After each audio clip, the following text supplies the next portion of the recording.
Welcome to the Social Workers radio talk show on WCDB Albany 90.9 FM with co-hosts Dr. Eric Hardiman and Alyssa Lotmore. Here at the Social Workers, we address issues important to our communities with social work students, alumni, and community partners as our guests. As part of the University at Albany School of Social Welfare, we hope to take social work beyond the classroom and agency settings and directly to the public, because the public is the client. Catch us on air, online, and anytime.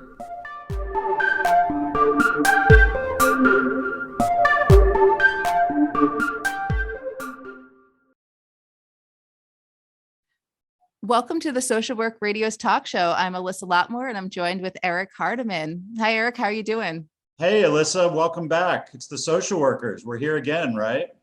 Yeah, and we have a really exciting episode coming up today. And we're going to be talking about the Albany County Crisis Officials Responding and Diverting program, which is known as ACCORD. And we have two faculty members on today, Tomoko Udo from the School of Public Health and Carmen Morano from the School of Social Welfare. So I'm really excited to talk about the role of mental health and how to best serve individuals who are in crisis. Do we need police involvement or not? And that's what our two researchers are going to be talking about today. Yeah, I think it's such an important conversation, and I'm glad that we're having it with them because it's such a good example of research, community engagement, an important topic, but also just because, in the past couple of years in this country, I think the way we talk about mental health is possibly changing. And I think we're starting to think as a country, as a society, we're starting to think about mental health crisis in different ways and think really about sort of how do we best serve those people who are experiencing like acute challenges and real crises. And when those crises happen, either in someone's home or out in the community, how we respond in the moment makes a difference. It really, really does. And that's why I'm excited for today's episode because, I used to be a school social worker and, on the front lines, and I've had to call mobile crisis many times for students who are in crises or families who I discovered needed some assistance. And I was concerned about their health and safety. So to have something like this, where it's hopefully taking out that police involvement, is something that is a little bit good to know, but it does change that whole dynamic right from the beginning. The approach taken when someone's coming for a mental health needs. How do we best address that in a way that is de-escalating from the beginning? Right, because we know that a crisis, no matter how it starts, can go in lots of different directions. And if a crisis is approached as a law enforcement, a dangerous, if there are weapons involved, then we know the chance that something might go wrong increases. And we know if we approach a crisis from a supportive place where we expect things to go well, or we expect, de-escalation, and we expect more hopeful, positive outcomes, hopefully we can achieve those. So I think how you respond to a crisis, how we as a community respond to crises, really can impact what the possible outcomes are. It does. And also, we'll talk about in the episode about different trainings for individuals, but sometimes it's not only training individuals like police or other individuals who are responding, it's bringing in other people like the social workers, like, individuals who already have that background and having them play a role. So that's what I'm really excited to see, is not just training individuals, but bringing in those experts already and helping them be a part of the solution. So we're going to talk all about that on our episode coming up. Yeah. And just that idea of interdisciplinarity, the idea that, that a crisis might involve social workers, public health workers, healthcare workers. It involves lots of different people, each who have different perspectives, different trainings, different approaches, different styles of interaction and communication. And that any given, all crises are not the same, obviously, but that, again, the way we approach it and who approaches it and how we work together as professionals really does make a difference. And so I also like to think, and I think we talk about it, in our conversation with Carmen and Tomoko in a few minutes, but the notion that the university is really pioneering in some ways the use of evidence-based practice and collecting data-based evidence on a program like this and whether or not it works, and also, showing interdisciplinarity between two different units at the university, that the School of Public Health and the School of Social Welfare are collaborating together and each bring different perspectives, but that there's a complementarity there. No, I love it. And I also am a big believer that universities play a role in the communities in which they reside, that they should be involved, that they should be helping to make a difference and make change and be using resources such as, researchers or, like our students are involved in field placements where they're out in the community making an impact. And I'm a strong believer that, all universities should be involved in helping to make that community that better place and helping to advance and make a difference. So I'm really excited to see that the university is involved with this program and through the partnerships with Albany County, the Albany County legislator. So I'm really I think you're absolutely right, Alyssa. And even to extend it further, I mean, if I think about people that might be listening to our show or the podcast version of our show, and maybe are not familiar with social work or not familiar with public health, but they are concerned about community policing, or they're concerned about mental health crises, or they're concerned about substance abuse, and they're interested in police reform, or they're interested in any of these topics. Social work is a great profession to consider. So if you're listening to the show and you might not be entirely sure what social work is and what would be involved in getting a degree in social work and becoming a social worker, there are opportunities during the social work education process to be involved in programs like the Accord program and to learn from doing in the community and to helping change important public community-based issues like crisis response. So again, if you're at all considering social work as a career, come talk to us at the University of Albany. We have a great social work program and we'd love to tell you more about it and help you find out about it. Yeah. And we also have a great podcast and radio show. Yeah. A little kudos for us. Just throwing it out there. But no, we are one of the only radio shows, I think, for schools of social welfare. And we're looking to research that a little bit more. Eric, do you want to talk a little bit about that? Sure. We may be the only social work radio show that is connected to a university and a school of social work. We're hoping to find out if there's more, but we think we may be the only one. However, there are lots of social work podcasts. We think at the current time, there's probably somewhere between 30 and 50 social work focused podcasts around the country. And so we are proud to consider ourselves part of that cohort of social work podcasts, if you will. And, podcasts are becoming more popular. People listen to podcasts all the time. And I really like the fact that our show, The Social Workers, is not just a local radio show, but we're also a podcast, and we're also a medium for folks to hear our shows, to be exposed to different viewpoints, to learn about new topics, to get inspired, to think about their own role in a particular community issue and think about their own education and their own careers. I just think there's so much going on with podcasting and the intersection of podcasting and social work that we have started, Alyssa and I have really started to think about what are the ways we could actually research this and find out, what the possibilities are and what some of the outcomes might be of being involved in social work podcasting. We also want to get more students involved. We always want to get students involved with this show, but we're hoping that students will start doing podcast assignments for classes, and that they will certainly be listening to podcasts, but also producing podcasts and creating and developing content.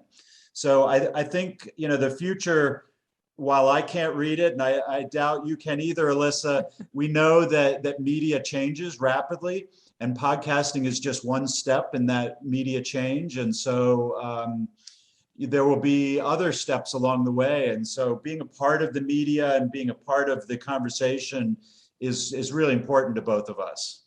Yeah, and we try to cover topics that might not get the attention of a mainstream media source and having individuals like social workers have a platform to get their message out there.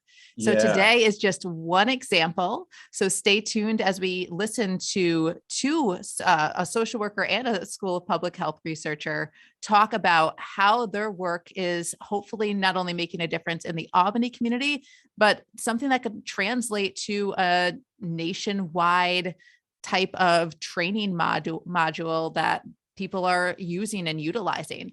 So stay tuned for our episode with Dr. Carmen Morano and Dr. Tomoko Udo as we talk about their work and involvement in the Albany County Crisis Officials Responding and Diverting program. And as always, thanks for listening to the social workers. Let's get right to that conversation, Alyssa.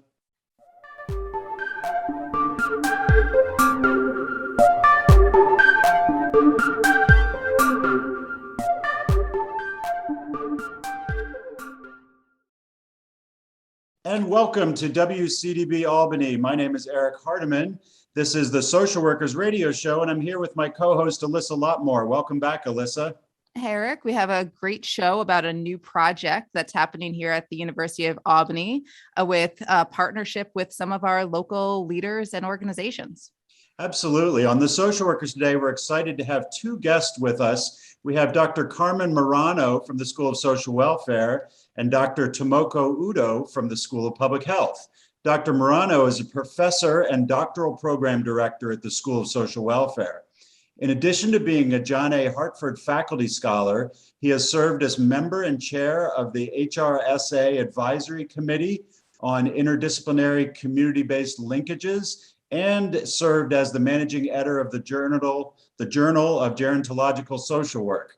Carmen's research focuses primarily in the areas of gerontology and interprofessional collaboration and education.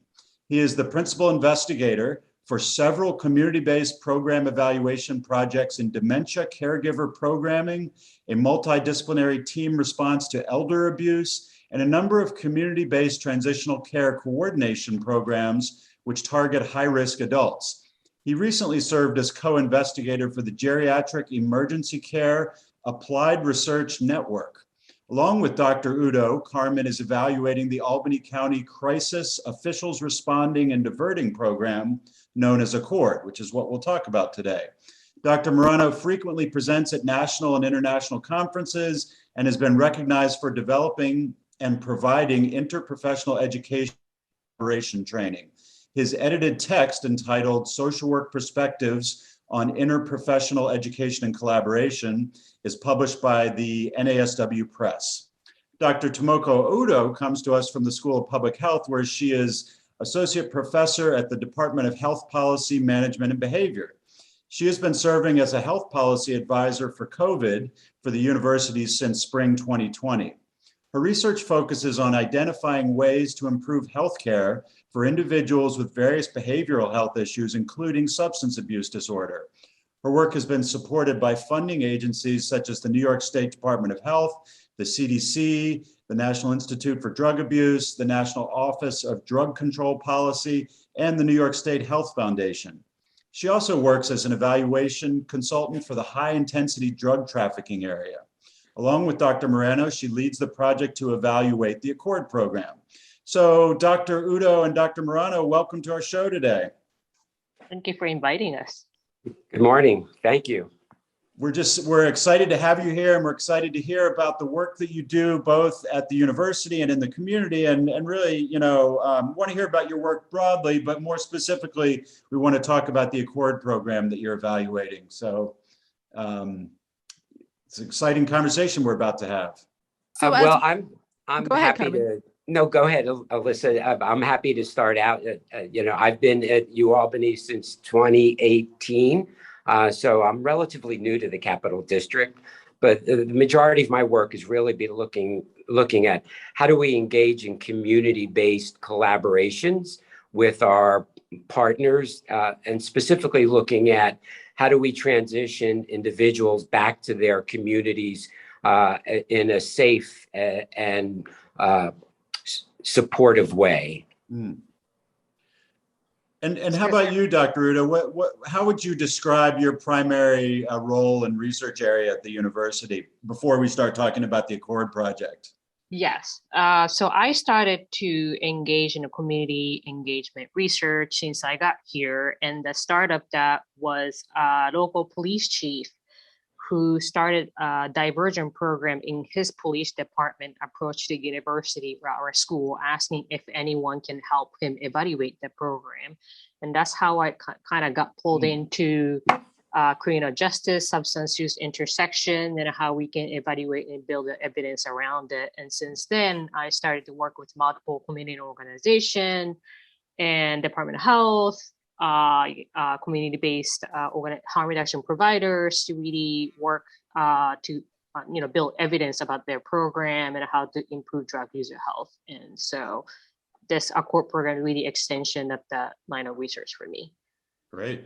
And that's something I really like to hear, because when we think about universities and research, this is a perfect example of how research that you are doing is impacting the community, and how there's partnerships and collaborations, and how our faculty and our university is being involved with the community that it resides in. So I'm really excited to hear about how the research you're doing right now is going to play a role in not only the program in Albany, the Accord program, but how that could impact other counties and cities who might want to adopt something similar. Absolutely, yes. And this is related to Accord as well, but I think a lot of time, particularly around the law enforcement involved project or program, tend to not get evaluated in a formal way. And so, but it's very attention grabbing to some extent, because it is innovative and it's important effort by law enforcement to try to change the relationship with the community and so on. But I guess the issue, not really issue, but the difficulty for other communities to adapt is that there's no standardized protocol or training or how to do this, and what needs to be changed to fit into the particular community needs or resource. And so that's where Carmen and I are trying to come in and assist the Albany County to figure out if they want to do this countywide or want to help other county or other states to do this, and how they can assist these communities. So Accord stands for the Albany County Crisis Officials Responding and Diverting Program, ACCORD. Carmen, can you tell us a little bit about sort of how the program started and maybe some of its initial history? Sure. Yeah. And I think, as was said earlier, there really has been this national movement towards how we can re-envision policing.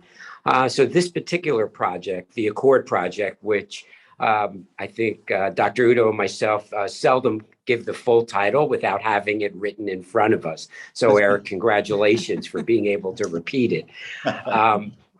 It really came about through some funding through the Albany County Legislature that brought together not only the Albany County Sheriff's Department, but also the Department of Mental Health, with the idea of both investigating and eventually implementing this, what we generically refer to as a de-escalation project.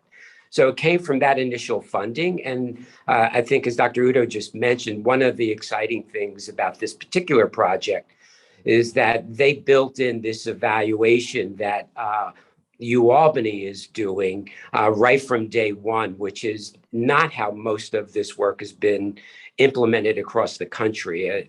There's been very little attention to providing a rigorous evaluation that could demonstrate both the impact it has on the community, as well as potential cost savings and reducing law enforcement's involvement with what are primarily mental health and or substance abuse types of issues. So let's talk about that a bit, because there's so much to ask about and so many things that I want us to talk about. But you mentioned the word de-escalation, and I would imagine for listeners, maybe driving in their cars listening, thinking, what does that mean exactly? Can you sort of talk us through what a de-escalation situation might look like, what a mental health crisis or a substance abuse crisis, how one might typically play out, and sort of why de-escalation is so important. I'll take a stab at it, and Dr. Udo, please feel free to jump in. The way we're implementing it here in Albany County is by recognizing that when a call comes in, the initial response has traditionally been to send a law enforcement officer in, a police vehicle who appears on the scene initially. And when we think of de-escalation, what we're trying to do is alter that initial response by, in our case, we brought together a team that composed of a social worker and an EMT who would be responding. They're responding in plain clothes, and just the nature of who shows up at the scene begins the initial de-escalation of what could potentially be, and we've seen it in the news, an outcome that automatically ends up being escalated just by the mere appearance of having someone who is not specifically trained for dealing with mental health crises, right? As well as appearing as a law enforcement officer. So does the program have a training element? I mean, you mentioned the word training. I think background and preparation for potential crises is a key component here, correct? Correct. Yeah. And Dr. Udo, why don't you? Yes. So they are having training. So this model actually was first implemented in Oregon, and it's been implemented in Eugene, Oregon, and that city, surrounding area for 35 years. And with this police reform, interests just going across the country, Albany, identified this as the model to try to adapt in their county. But I guess the resource with the COVID, resource for training and so on, from the original program was not sufficient. It wasn't quickly available for them. But the Albany County has been implementing, CIT training for the officers, and also mobile crisis team has been in place for a long time. So they really developed the training protocol based on these experience. And so they have some basis, but one of the questions that we have as part of our study really is to identify, is that enough? And if not, then what other training should be done with the team? Sure. And I believe we've had on the radio show the individuals who are involved with this program in Oregon. They came on last year to talk about the de-escalation program. I'm blanking on the name. I will think of it. The Cahoots model. Is that correct? Cahoots, yeah. Correct. The crisis assistance helping out on the streets. Yes, we had two individuals who, Benjamin Brubaker and Kate Gillespie, social workers, come on to talk about how they were implementing this in Oregon. So I'm really glad to see that not only has moved from Oregon to here, but that we're also doing something now with that as a foundation. So I'm curious. I'm going to shift the conversation a little bit. I think this is so great to hear about the implementation of a model that started out west and that has some, it sounds like, some demonstrated effectiveness in those locations, and thinking about how something might be implemented in Albany is really exciting to hear. I'm so curious about the interdisciplinary nature of the evaluation. So the two of you represent both the School of Social Welfare and the School of Public Health. And I would imagine doing an evaluation from that interdisciplinary perspective, having both the social work and the public health perspective involved, may change a little bit the way the evaluation is conducted. Can you talk a little bit about that interdisciplinary nature? Either of you. It's been so fun to work with Carmen, and I think we both bring in different perspective, right, Carmen? But it matches really well.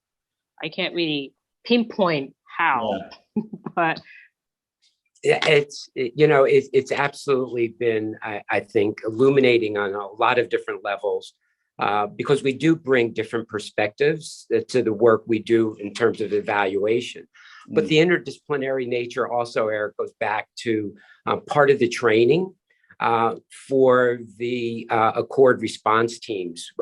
We've provided some curriculum that actually speaks to, how complex it can be when you work with individuals from different, professions and backgrounds. And so I think the interdisciplinary approach in the evaluation side kind of mirrors what's been going on the actual implementation side. That makes a lot of sense. I mean, I know we've known for many years that the way we think about gun violence, for example, or the way we think about community violence and policing has changed. We think of gun violence now as a public health issue rather than primarily being a law enforcement issue. We think of mental health and substance abuse and behavioral health issues as being more than just healthcare issues, but they're community public health issues and social welfare issues. And so I think you're right, Carmen, to sort of point to those larger shifts in how we think about particular social issues. And maybe if we start to think in interdisciplinary ways, then programs follow suit and evaluations and research follows suit too. Absolutely. Yeah. Now, as you are teaming up and partnering together with this, are you going to be applying for any other grants? I believe that I heard you were trying to create some training manuals and other toolkits so other communities could follow the data as to what you are finding out as you're going through this model. What is next for the goals, I guess, for this program and the research you were doing? We did actually receive a 3-year grant very recently from New York Health Foundation to do this particular expansion evaluations. The first little small pot of money that we received from but we received from the county was for me and Carmen to have a student support a little bit. And we apply for a grant from the New York Health Foundation for us to be able to really provide a little more in-depth support to the county, which we got funded, and we're going to start next month. And it's going to last for 3 years. So we were able to secure some funding to continue with our work, particularly to support expansion part of the this program for the county. So that's an important aspect, I think, of the work that we're engaged in. Both the initial funding from Albany County to support the evaluation and this 3-year grant that Dr. Udo just mentioned. We'll be supporting our students. So for example, we've had a student from the public health program and a doctoral student from our School of Social Welfare that have been part of our evaluation team that goes back to, we've been involved since last February, Dr. Udo and myself. But this project has been including our students. And currently, we also have a student from the School of Social Welfare who is placed at the Albany County Department of Mental Health that's also involved with the program, the care coordination, what we call the aftercare, once the Accord team responds. So it's been really great that we've been able to use this work to really engage our students in a significant way in what we're doing. Yes. And that's what I was going to ask about, because for those who don't know, for our listeners who don't know, our social work students, I'm not sure about public health, but they have a required internship, a field placement where they are actively involved in the community, working with different populations. And it's almost like a job, a 2-day-a-week job. So I was really curious to see how our students, if there would be opportunities for them in this program, whether it's through the research lens or the direct practice, boots on the ground lens. And I'm really glad to hear that it's sort of a mix of both. Yes, even for the school public health students. So this particular student started as a student intern because we do have an internship requirement. And, everything worked out great for all of us. So we decided to offer her, continuing support and recruited her as an official graduate assistant through that year. And from us, students do internship is something they do get involved in a program evaluation project, but it's really, really rare for someone to be able to start from the beginning and try, be able to see throughout how the project will evolve and evaluation efforts going to expand.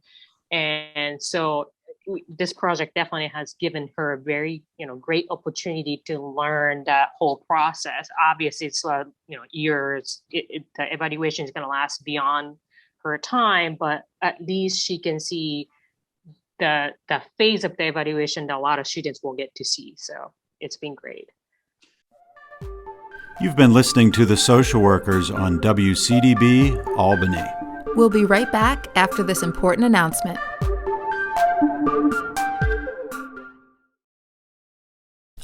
Hello, this is Lynn Warner. I'm the Dean at the School of Social Welfare. There's been a lot to celebrate here this fall. We've welcomed close to 400 returning and new students to our BSW, MSW, and PhD programs. Our faculty and staff continue to advance equity-focused research projects and courses. 2 projects in particular are aimed at improving services in rural areas of Albany County. Professor Vicki Rizzo is leading a project funded by the Mother Cabrini Foundation to help connect residents of rural areas of Albany County who receive home-delivered meal programs with other health and social care needs.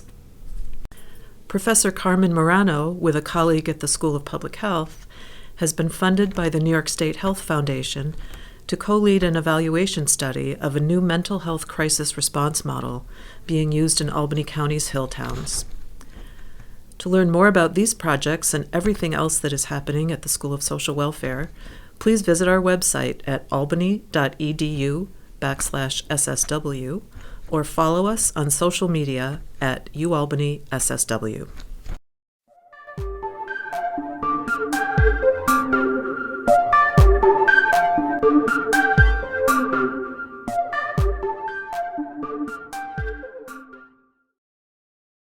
So if you're just tuning in, you're listening to The Social Workers on WCDB Albany.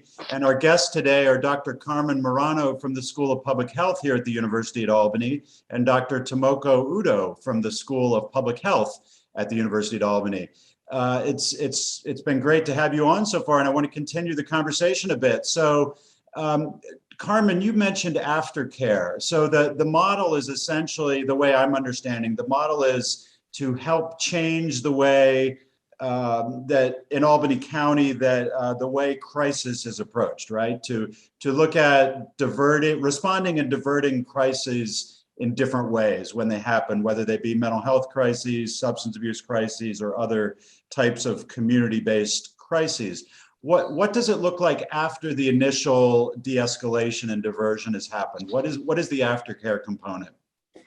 Well, that's something that we've been building into this particular pilot with all the work that has been done previously, but also what we know about, engaging in mental health services. It's sometimes very challenging for individuals who are experiencing a mental health crisis. So one of the components we've built in is this. I call it aftercare. More formally, we refer to it as care coordination, where one of our social workers is actually following up with an individual that might encounter the ACORD team with making sure that there's follow through with, scheduling follow-up appointments with mental health providers or other service systems that really need to be in place.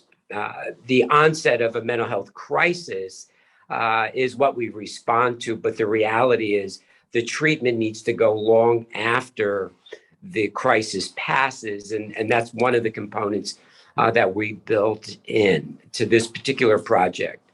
To go back to your part of your other question, so Accord is being piloted currently as we speak within a community referred to as the 5 Hill Towns. But the intent has been to use the first 6 to 9 months of this implementation to not only study how it's being implemented and what works and what can we improve, but then to expand it to the other communities within Albany County and then to other communities outside the county. So there is a kind of a stepwise implementation, which is giving the county time to look at what are the factors that we want to, use as we think about expanding it to other communities throughout the region.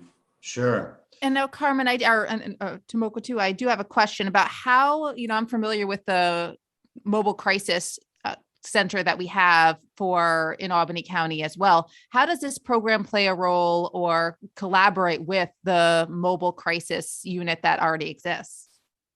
So it's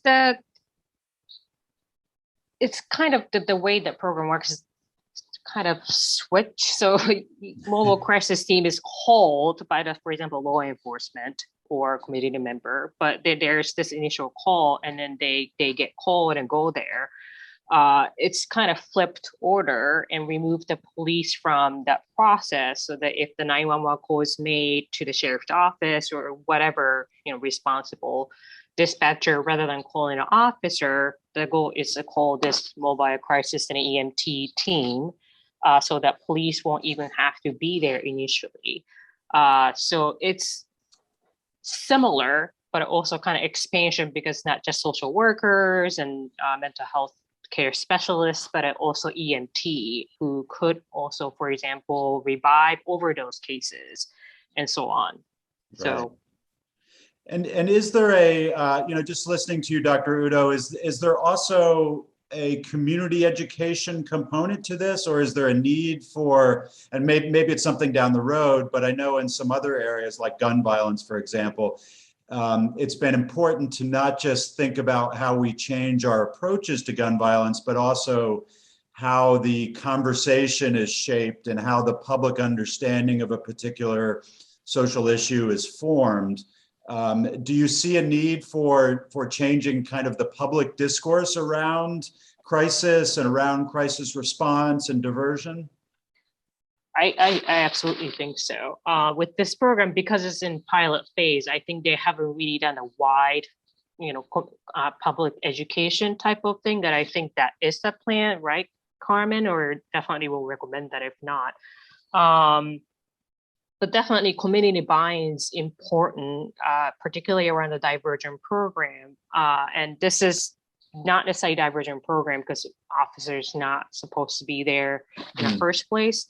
But when it comes to Diversion, then yes, community trust is absolutely important. And especially with the program where someone has to identify themselves as having substance use issue or something to request linkage for care, for example, then absolutely they need to build a trust with the community.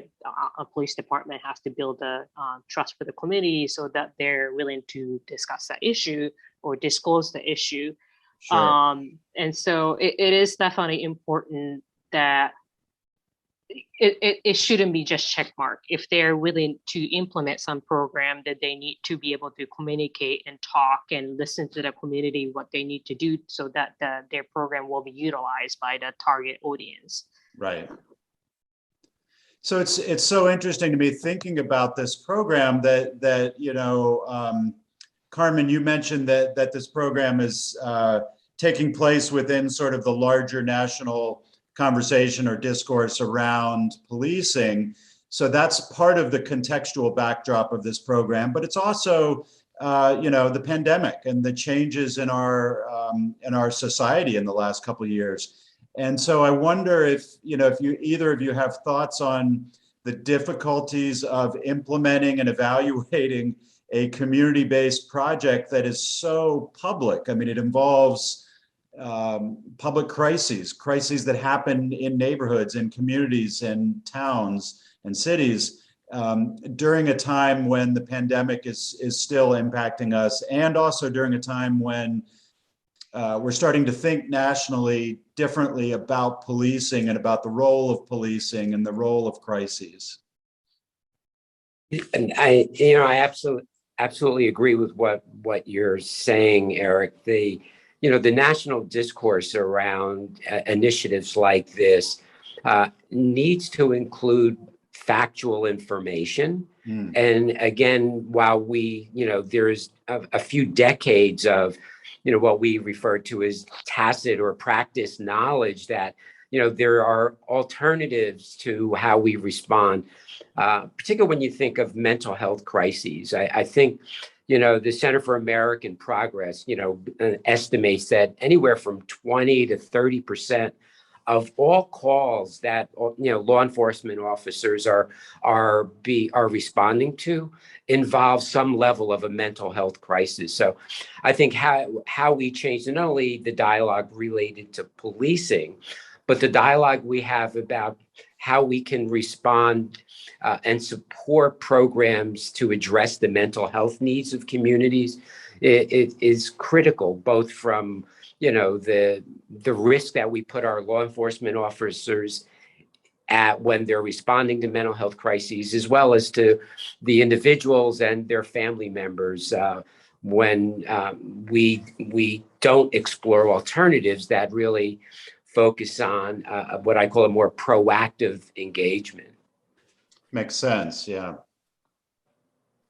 Is there any, as we wrap up, I have a final question, and I just want to know what goals or what do you hope comes out of this? I mean, you're involved. This is the area that you both have had some research background in, and now you're involved, like Eric said, on a more public level of this new program that's really changing, or hopes to change, how we have police involved with crises, and also paying more attention to the mental health aspects of our community members and how to best serve them and get them the help that they need. So do you have any goals or something that you hope translates to the larger national level with this project?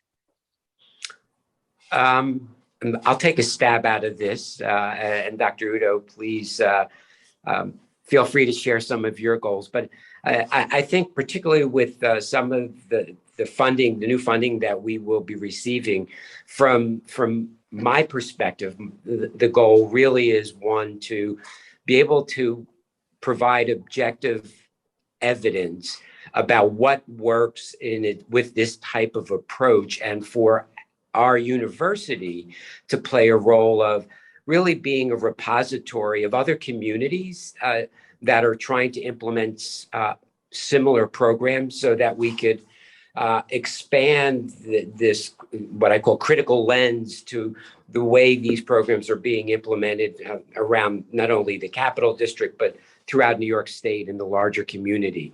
You mentioned one of our anticipated goals with the funding is to not only develop a training module, training modules related to the training that goes into preparing a workforce for de-escalation work, but also a repository for data that will demonstrate why a program like this could reduce the risk to law enforcement officers, the community, as well as result in a longer term cost savings, and having people be able to access the kind of care that they really need. And those are some of my goals. Dr. Udo? So for me, this and other project that evaluation project that I've been doing related with the law enforcement or criminal justice system really is to build the evidence and what are the best strategies to implement or adapt the program, different resource and different communities. And this is important because, again, these initiatives being picked up by so many different municipalities and communities, and which is great. And this, I think, a lot of police departments and sheriff's office, their intention really is to want to do good. And as far as I can tell with a conversation with them, that they really want to change things and they want to change their relationship with the community But again, how to do this, evidence around how to do this best, or is it really effective even, has not been really built. And that can hurt the relationship with the committee in the end if they do things wrong or implement the program wrong. And it may not be that the program is not effective, but it just wasn't implemented in the way that it should for the community. Then it won't do any good for anyone. And so my hope is really to be able to,